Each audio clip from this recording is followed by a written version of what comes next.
Witajcie w Smart City Navigators, podcaście o innowacjach, zrównoważonym rozwoju i najnowszych technologiach.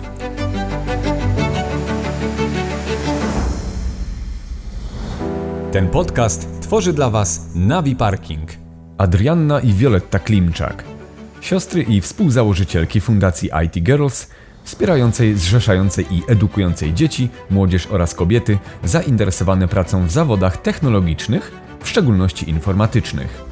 Obie skończyły informatykę na Politechnice Warszawskiej oraz aktywnie pracują w zawodzie. Podczas studiów dostrzegły, jak niewiele kobiet pracuje i studiuje na kierunkach związanych z nowymi technologiami. Ich zdaniem jedyną szansą na poprawę tych statystyk jest zaczęcie pracy z dziećmi już od najmłodszych lat, tak by były one wychowywane w przekonaniu, że żaden zawód nie ma płci i że mogą one zostać kim tylko sobie wymarzą. Powitajmy Adriannę i Violettę w najnowszym odcinku podcastu Smart City Navigators. Cześć dziewczyny. Cześć. Na początek trudne pytanie, co u Was słychać? Dużo się dzieje. Prężnie działamy i dużo się dzieje, ale też staramy się właśnie, to co Wiola powiedziała, odpoczywać kiedyś więc jesteśmy trochę wypoczęte, bo ten weekend był taki spokojniejszy. Nie jest to Mniej łatwe, pracy. bo jak widzimy, że dużo się dzieje i też robimy rzeczy, które nas interesują, to mamy taki problem, że cały czas chcesz to robić. Więc Trzeba powiedzieć kiedyś stop, dokładnie, bo musimy się zatrzymać w pewnym momencie, bo inaczej to można się naprawdę dobrze zajechać. zmęczyć, tak. No. To, co Wy robicie, jak poczytałem sobie, zrobiłem research o Was, tam jest bardzo dużo ciekawych rzeczy, które nawet w pewnym sensie mogą wpływać później globalnie, nie tylko na Europę, ale też może i na świat. Do nas to dopiero zaczyna chyba docierać, bo my robimy te projekty, bo też nam samym brakowało takich rzeczy i dla nas są to cudowne projekty, które po prostu realizujemy przez kilka miesięcy, tak jak ostatni na przykład, gdzie wspólnie z Intelem aktualizowałyśmy bajki, tak? Powstała Kopciuszek, Jaś, Małgosia i Roszpunka w nowej, zaktualizowanej wersji, gdzie... Czadowe bajki w ogóle. Tak, gdzie zapraszamy serdecznie do czytania, gdzie dziewczynki nie czekają, aż ktoś je wyciągnie z tarapatów, aż przyjedzie książę na białym koniu, tylko same za pomocą technologii wydostają się z tarapatów i jeszcze tym przyczyniają się do poprawy tego, nie chcę mówić świata, ale gdzieś nawet tego swojego świata, tak? Tych warunków i rozwoju. Jak robimy takie projekty, to widzimy, że one tyle nam radości samym dają, że wiadomo, że spodziewamy się, że one odniosą taki duży sukces i dojdą do szerszego grona, ale teraz na przykład jak wystartowałyśmy tydzień temu z tym projektem, to cały czas do nas spływają tak niesamowite historie poszczególnych osób, rodziców. Z przedszkól też, z tych warsztatów, przedszkolanki nam wysyłają takie mini historie, że czytały te książeczki, wykorzystywały materiały na swoich zajęciach i że dzieci bardzo są zainteresowane tymi technologiami w książkach. Nie będę tutaj spoilerów robić, ale są tam i roboty, i drony, i kodowanie, i hakowanie, więc to jest taki, powiedzmy, pełny przekrój możliwości dla dzieciaków i na pewno je to inspiruje. A do nas jak docierają takie historie, to właśnie to, co chyba Wiola chciała przekazać, że dopiero do nas dociera, bo wiesz, jak realizujemy na przykład taki projekt, to było bardzo dużo pracy, wiele osób było w niego zaangażowane, bo cała nasza fundacja, sporo osób z Intela, jeszcze agencja pomiędzy nami wszystkimi, związana z promocją tego, PR-em i wszystko, więc duży projekt i wiesz, jak się to robi, to oczywiście jak dostałyśmy telefon na początku, to byliśmy takie, super projekt, nie? Wtedy było takie, wiesz, energia bardzo wysoko, a potem było takie, dobra, to praca, nie? I dociągamy i do ostatniej chwili, dosłownie w środę wystartowałyśmy, tydzień temu, a we wtorek siedziałyśmy jeszcze i jakieś niedociągnięcia na stronie landing page'u poprawiałyśmy o 22 zamiast się przygotowywać do konferencji, więc to jest takie dopiero na tej konferencji, jak widziałyśmy odbiór taki bardzo pozytywny mediów, reporterów i ludzi, których zaprosiłyśmy na konferencję, to dopiero było takie, to jest fajne. W sensie, wiesz, dopiero takie pierwsze docenienie i teraz zaczynają spływać do nas takie historie i to bardzo dużo motywacji do działania daje. Zajmiemy się dzisiaj tematem stereotypizacji kobiet w branży IT. Bo wiecie dziewczyny, jak zaczynacie pracę na przykład chociażby z dziećmi, prawda? Jakiego rodzaju tam spotykamy stereotypy wykluczające w jakiś sposób właśnie dziewczynki potencjalnie z przyszłościowej branży IT? Powiedziałabym, że oczywiście w kontekście wykluczenia w branży IT to dziewczynki, ale niestety stereotypów jest dużo w ogóle w wychowaniu dzieci. Obu płci się one tyczą. Do dziewczynek jest to po prostu takie błędne według nas przekonanie, że nie nadają się do takich technicznych zawodów, matematycznych, że nadają się bardziej do społecznych po prostu, tak, związanych z opieką nad ludźmi, nie wiem, edukacją, a nie z takimi technicznymi i niestety te zawody informatyczne, matematyczne, całe STEM tak zwane, czyli Science, Technology, Engineering and Mathematics, to jest związane tak w wielu umysłach z dziedziną męską. No i my uważamy, że absolutnie błędnie, jakby mamy niejedną koleżankę, która jest w tych dziedzinach. Myślę, że ty też i każdy z nas zna super kobiety, które niesamowitych odkryć dokonują, są super programistkami, naukowczyniami. Więc staramy się walczyć właśnie z tym stereotypem, pokazywać dziewczynkom już od bardzo młodego wieku, bo najmłodsze dzieci, z którymi pracujemy, to 4-latki, że kobiety są w technologiach, że to jest normalne. Chłopakom też pokazywać, bo uważamy, że to jest ważne w ogóle, żeby nie robić podziałów i nie kształcić tak, że bierzemy dziewczynki fajnie i one chodźcie do technologii, a chłopaki to nie. Nie, absolutnie. Wszystkie nasze zajęcia są dla całych grup, całych klas, całych grup przedszkolnych. No i chłopakom staramy się też pokazywać, że po pierwsze zachęcać ich też do technologii, bo jesteśmy ogromnymi fankami po prostu i uważamy, że jak można kogoś zachęcić, no to super, ale też po drugie pokazywać obu płciom, że kobiety w technologiach to normalna rzecz, żeby potem im nie wchodziło, bo dlaczego jakby to robimy? Bo nieraz słyszymy, że kobiety nie idą potem do informatyki, do nowych technologii, bo wydaje im się, że nie ma tam kobiet, bo nie mają po prostu pozytywnych wzorców. Więc staramy się tym dzieciakom już od małego pokazywać, że kobiety w technologiach, w nauce to jest rzecz normalna, żeby im potem, takie światełko w tunelu się pokazywało, hej, ja też mogę. Też to, dlaczego zaczynamy w ogóle pracę, tak jak Ada powiedziała, od tego wieku 4 lat, to też nie jest przypadkowy wiek, dlatego że w wieku 6 lat tak naprawdę tworzą się już właśnie te stereotypy u dzieci. Były robione badania właśnie na grupie 5, 6 i 7-latków, żeby wyłapać moment, w którym właśnie dzieci zaczynają wierzyć w te stereotypy i to jest właśnie wiek 6 lat. Więc my to widzimy też bardzo mocno, nawet jak same też dużo rozmawiamy w ramach prowadzenia fundacji z różnymi osobami, rodzicami, doradcami zawodowymi i nauczycielami, to widzimy, że nawet jeśli mamy bardzo świadome strony, na przykład bardzo świadomych rodziców, którzy bardzo mocno dbają o to, co przekazują dzieciom, nawet podprogowo, jakie bajki czytają, to potem i tak się okazuje, że idą do szkoły i gdzieś łapią te stereotypy. Nasza taka historia, którą mamy z bardzo bliskiego naszego rodzinnego nawet tutaj otoczenia, pokazuje, że na przykład dziewczynka była w klasie, dzieci poszły na plac zabaw, chłopaki chodzili po drzewach. Ona też oczywiście pierwsze co to do drzew, no bo dlaczego nie? A nauczycielka ściąga, tak? I ściąga tylko dziewczynki. Więc tutaj niestety, ale bardzo dużo pracy w ogóle przed nami jako przed społeczeństwem.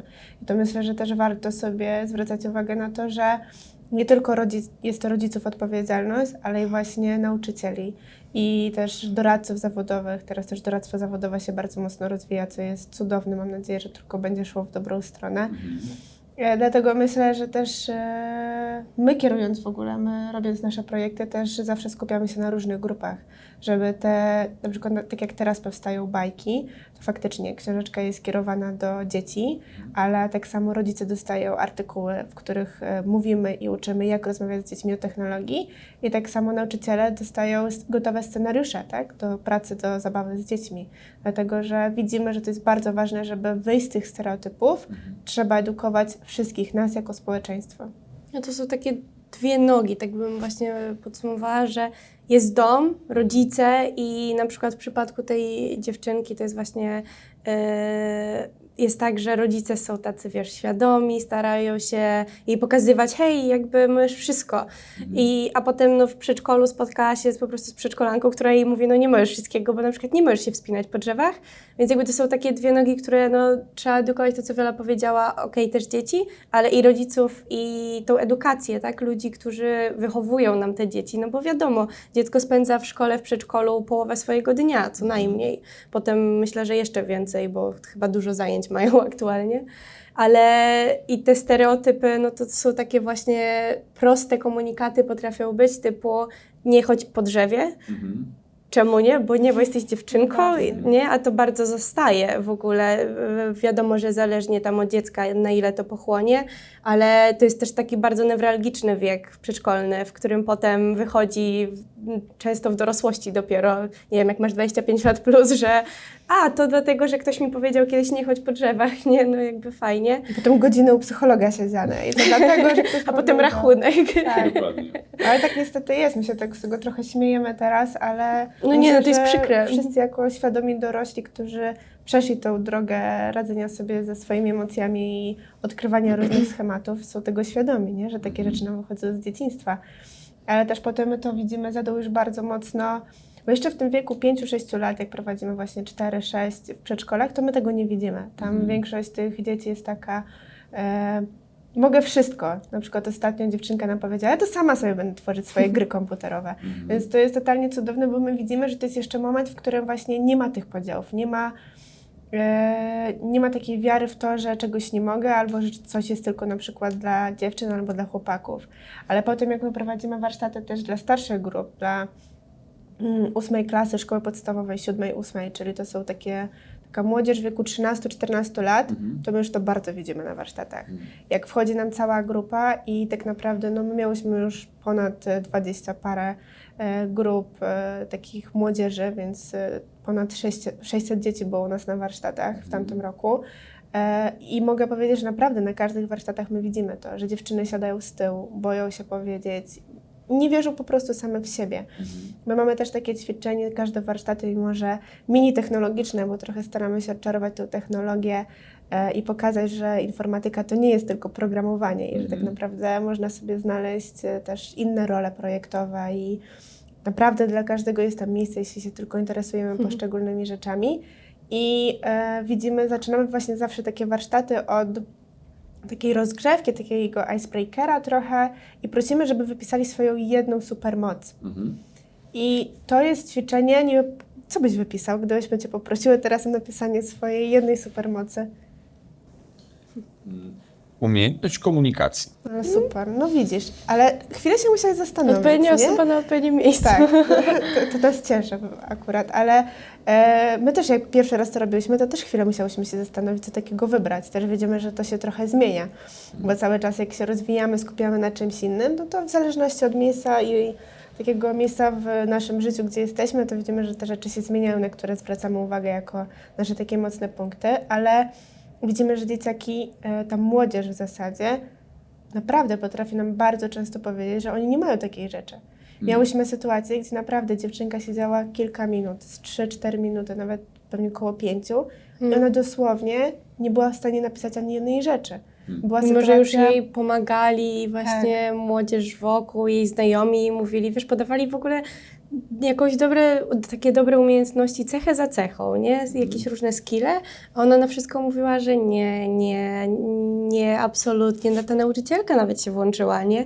I była taka, no come on, nie pamiętam jak się nazywała ta dziewczynka, ale no, była taka powiedzmy Marysia i Marysia jakby, no umiesz, nie? No nie wiem. Jesteś dobra, jesteś dobrą przyjaciółką. Tak, jesteś dobra z matmy, nie. Umiesz się zajmować super swoim psem przecież, nie. Wiesz, na wszystko, nie? I po tych 5 minutach powiedziałyśmy, jesteś uparta, nie? I ona była taka, no w sumie tak, cała uparta.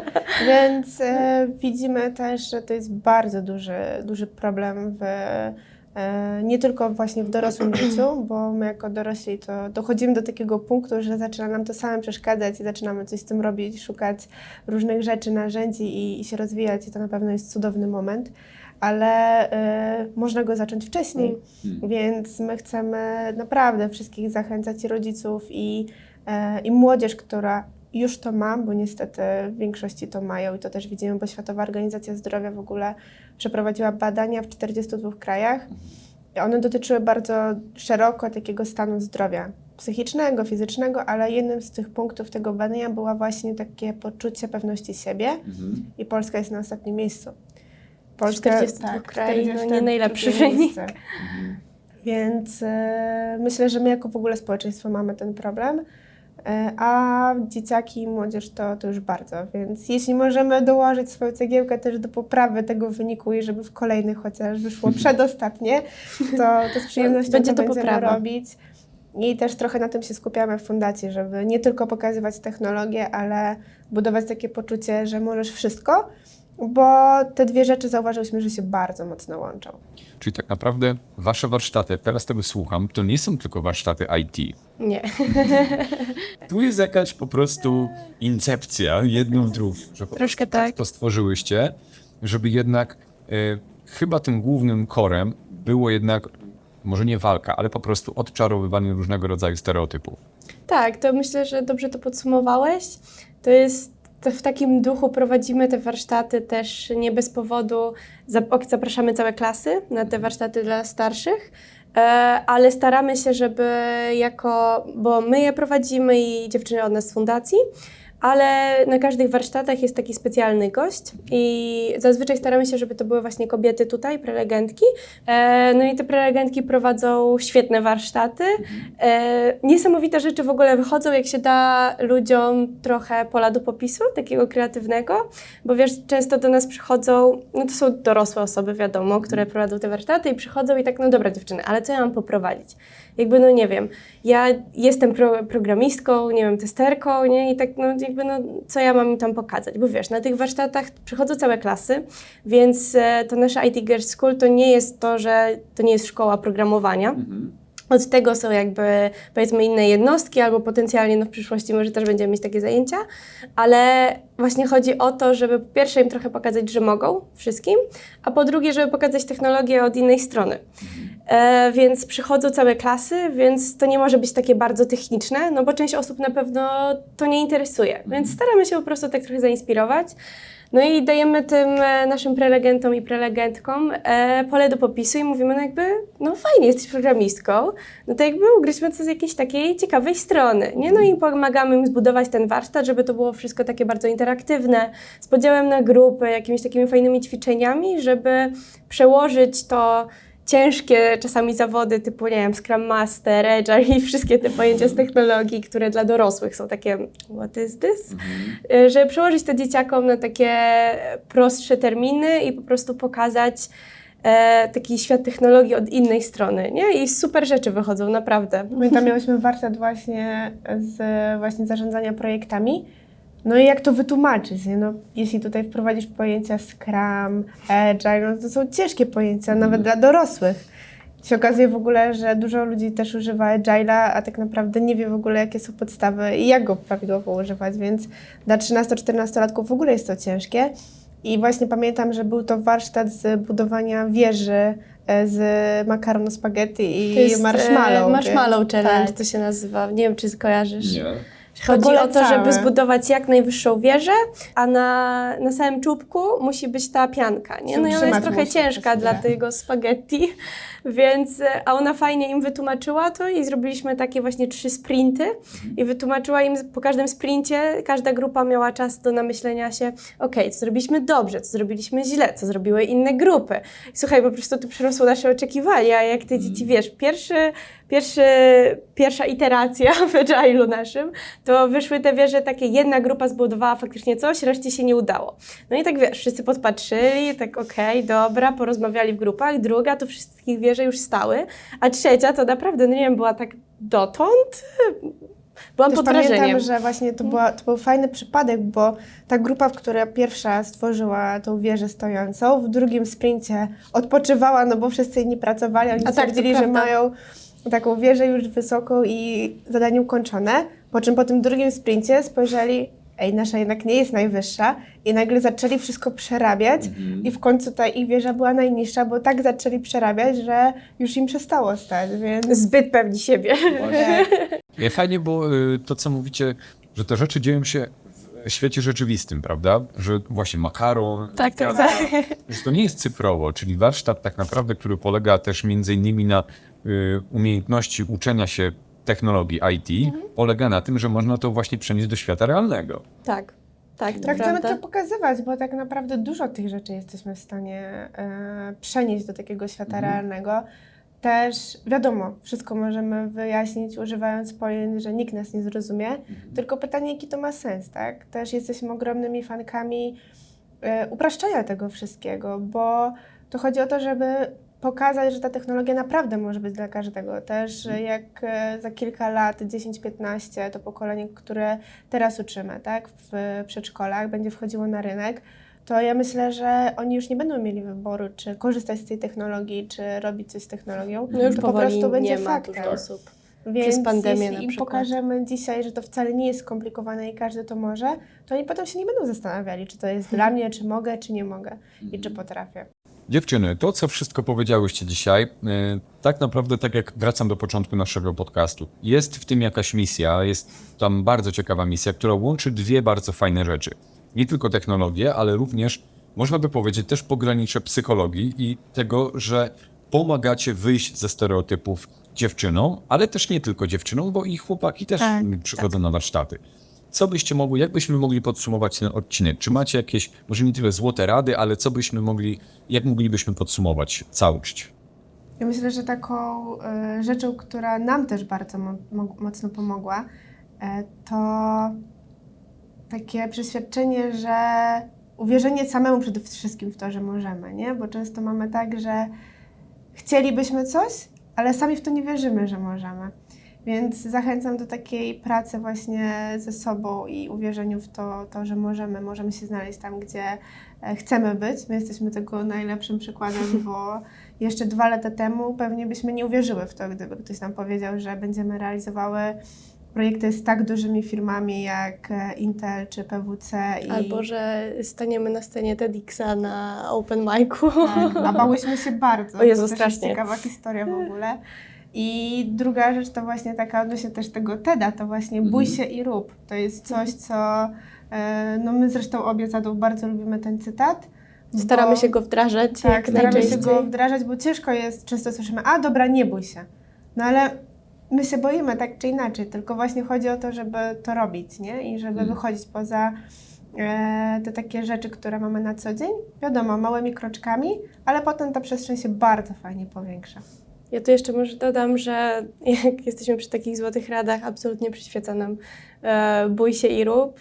Jest to coś, co właśnie staramy się jak najczęściej stosować same, ale też bym powiedziała po prostu wszystkim, nie tylko dziewczynom, żeby się nie bali wychodzić poza te schematy, stereotypy, bo bardzo często słyszymy, jak jesteśmy na jakichś, nie wiem, konferencjach, rozmawiamy z dziewczynami tutaj zazwyczaj, które są w IT na przykład, się okazuje w rozmowie, że nie była na studiach żadnych i potem miała, nie wiem, 4 lata, była, nie wiem, w technologii żywienia na przykład jedna dziewczyna, a od 15 lat jest specjalistką IT, dowodzi 20-paroosobowym teamem i świetnie sobie radzi.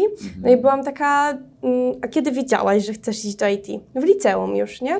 I byłam taka, no dobra, ale to czemu nie studia, nie? No bo jakby studia dużo dają jednak. A ona powiedziała, że no bardzo przykro, ale zniechęcali ją wszyscy.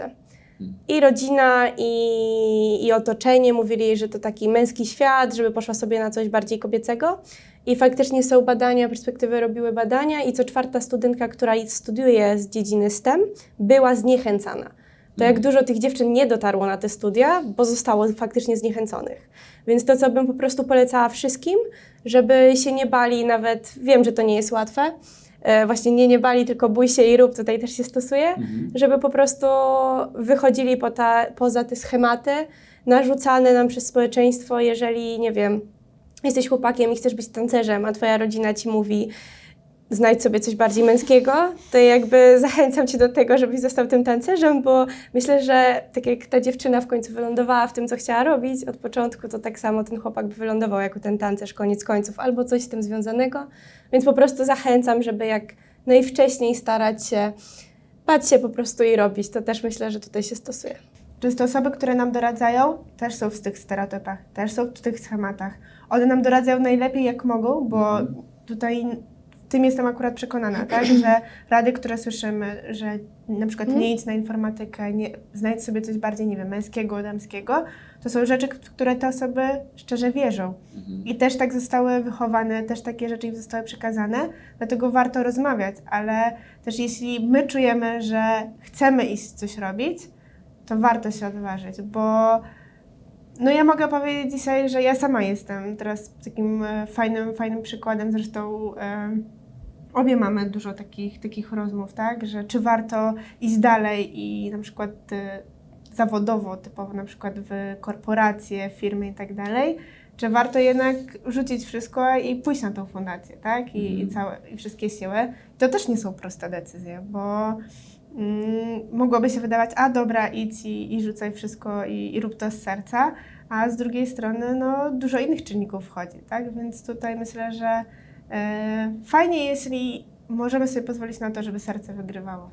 Fajnie, że wy swoimi działaniami robicie taki, powiedzmy, spin trochę i odwracacie po prostu stare stereotypy, które w mojej opinii już trochę upadają i prawdopodobnie ta świadomość się troszkę podnosi już. Dziewczyny, dziękuję wam bardzo za bardzo fajną rozmowę. Mówcie na koniec, gdzie możemy was znaleźć w internecie. Na razie możecie nas znaleźć na Instagramie, na Facebooku, zaraz mam nadzieję też na TikToku, ale to musicie dać nam chwilę. Oczywiście strona internetowa, na Przede którą... wszystkim myślę, bo stamtąd można trafić wszędzie indziej, czyli itgirls.org.pl. No i zachęcamy do odwiedzania też strony tego naszego najnowszego projektu, z którego jesteśmy bardzo dumne, czyli Intel aktualizuje bajki. Są tam dostępne materiały do pobrania właśnie Darmowe.